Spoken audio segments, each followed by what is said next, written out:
We got to understand what the customer needs. Yeah. We got to listen, just like our dealership customers need to listen to For sure. their customers.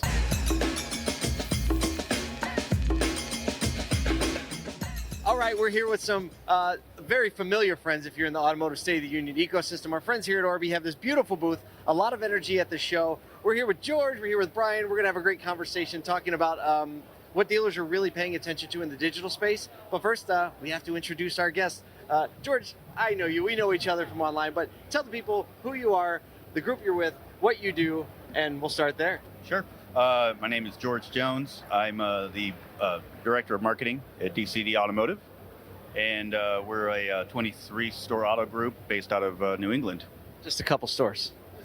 All right, Brian, who are you, what's your role? Brian Davis, I'm Director of Sales for Orbee.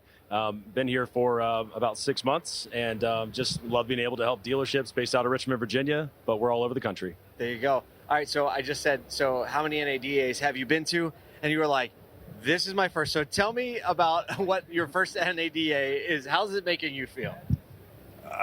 It's a lot. It's it's a little bit of a kid in a candy store. I think I heard Chuck E. Cheese for dealers earlier, a little bit like that. But yeah, I think I've been here now 2 days. I may have seen about 12%. So yeah. Not 13? 12.7%. He's a very precise. Trust me, I know. Yeah, right. What is your feeling? This is kind of for both of you. What is your feeling as far as your deal, like the other dealers that you're seeing, the people of your group that you're with? Like, what's the energy and the perspective of how they're experiencing the show? Is it all positive, negative? Is it encouraging? Like, what are you hearing from like the back channel dealer conversations?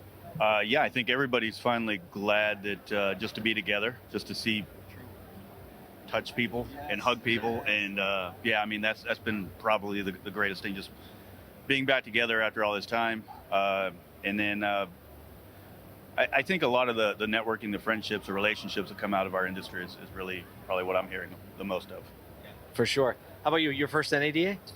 It is not. This would be my fourth or fifth. I can't remember. With Orbee. First with Orbee, okay, yes. So you got absolutely. 4 or 5 you're drawn on. Were you on the last one?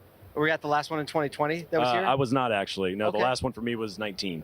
Okay, so you have a lot of experience to draw off of. How is this show different than the other previous shows you've been a part of? The industry's changed. Just everybody's kind of thinking in a different framework, whether it's not what we think is right or not. People are focused on experience more, customer journey is more important, and different ways to make themselves stand out against what we were used to 5 years ago, 2 years ago even. It's so much different. Let's talk about marketing for a second. George, you pay attention to the numbers and the percentages, apparently. Yes, he does. Very much. You're holding Brian's feet to the fire.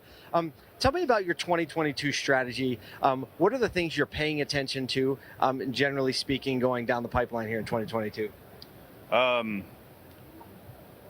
If I had to sum it up in one word, it would be conversions, right? It would be going beyond just the data and putting that data in context and what it means to actually move metal with that data.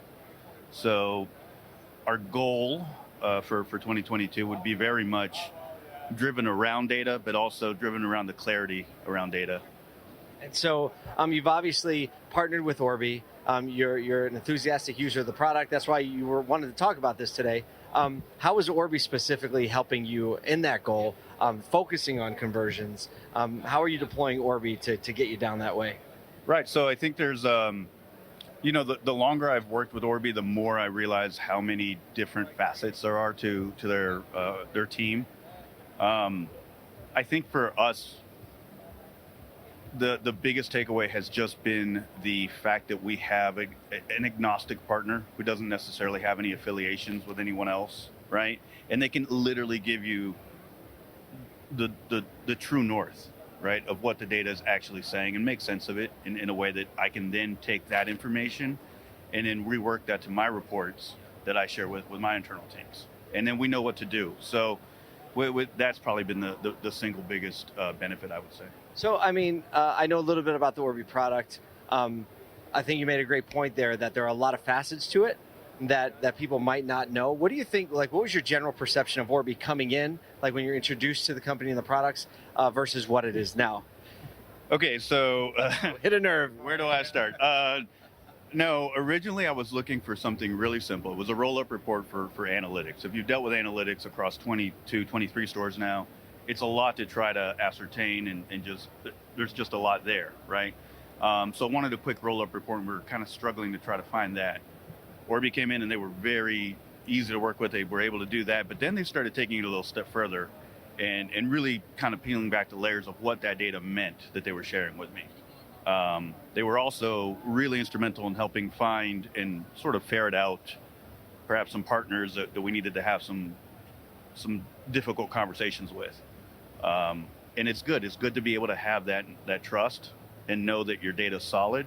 Know that you know, I've got 23 stores, 23 cats I got to herd all day. That's a lot, right? It's way more cats than that. Yeah. So so to be able to then take that data and be able to literally put some muscle behind it, put some action behind it, and get some answers, that's been such a value. So kind of the same thought to you. I mean, you're kind of in the front lines as in the sales side of the business. What are the biggest confusions that happen often when a dealer comes into your ecosystem? What do they think you are versus what you really are? Yeah, I mean, George is a perfect example of we start somewhere and then it goes somewhere else. We don't like to paint ourselves into a corner, pigeonhole ourselves. But on the flip side of that, it kind of gives us a bit of a confusing brand identity. So it's not you come to Orbee, you do this, and that's all. That might be it for George, but somebody else is going to be entirely different. That kind of comes with the territory being broad. So when I came in, I trusted the people. I respected and trusted the leaders on the team. And from what I saw about the product, I really enjoyed knowing that it was useful. Yeah. It was going to help people. How are you doing with your customers now? And they told me the message was right, the heart was right. So I was sold, right? Yeah. I'm the easiest sale in here, right? But I think what's really come is that you can't just go sell your product anymore and expect that it's going to work for everybody. 23 stores, there's a lot of cats in that. There's a lot of there's sure, some no lions. Two stores are the same. No, right? No two systems are the same. No two right. OEM requirements are the same. So for me to go to someone like George and say, George, you got 23 stores, I don't want you to smell my commission breath here. Like, I don't want to sell you 23 iterations of something that's not going to work. Because I know from experience that's ugly in the end. Yeah. It's more, let's spend the time. Let's help, let's provide value. Let's empower the dealership to have those conversations. At the end of the day, though, what I respect about this guy is he's willing to look at it and say, you know what, this might not be the vendor's fault that something's going wrong. I need to look introspectively. So I have a lot of respect for him to be able to do that after uncovering some things that say, hey, it's not just my vendors that need to work. We got to work. Yeah.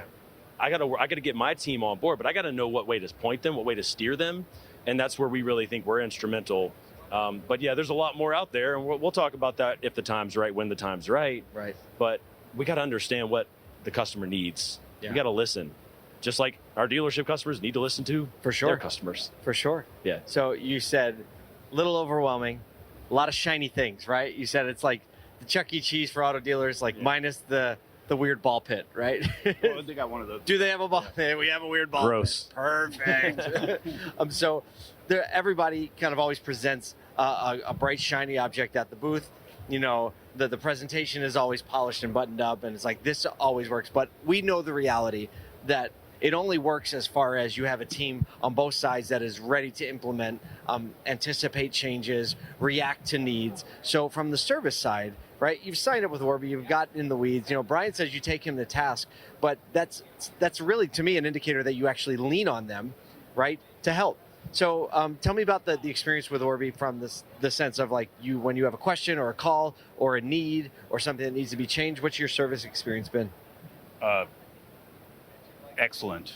I can call Brian, and he knows, and I've called him on the weekend. We've spoken literally on Sunday afternoon when I'm sure he's got better things to do. But if you've ever worked on the inside, it doesn't stop. It doesn't stop, right? My customers don't care that it's Sunday afternoon. Nope. And I need a vendor that also feels that same way, right? Because I don't need an answer on Monday morning. I need one right now. And Orbee has always been there to answer the phone, to get it done. Look, there's no perfect vendors. There's no perfect dealers, right? So if you can get over that part of it and understand it's a collaboration, it's a partnership. Or we say partner all the time, but do we really understand what that means. What does it mean? What does that mean to you? We were just talking about that quite a bit just about an hour ago. What is define what a good partnership is to me? It's based off of empathy. It's based off of understanding my needs that I've got. I'm not holding you to a bar that I don't hold anybody else to. And then the same goes for you, right? That you don't hold me, right, to a bar that I can't meet, right? And understanding that, yeah, look, there is going to be imperfections. There's no perfect process out there. There's nothing internally. We've got a lot of areas that we are focused on growing in and getting stronger. But finding a partner that can help you along that journey, and then also is open to collaborating, not just with you, but also with all your other vendor partners, right? Yeah, and that's a really good point. We'll close on that because it's not just one way, and the benefit of being able to work with other industry partners and other vendors because you need to do that in order to survive with your product. So, George, Brian, thank you so much for spending some time with us. Absolutely, thank you. I think it's a really good example of what a good dealer-vendor relationship could and should be. Thanks for paving the way, and thanks for continuing to innovate along the way to help dealers do what they need to do to survive in these crazy, Yes, sir. changing times. Absolutely, and thanks for what you do, you and the team. Y'all are great. My pleasure.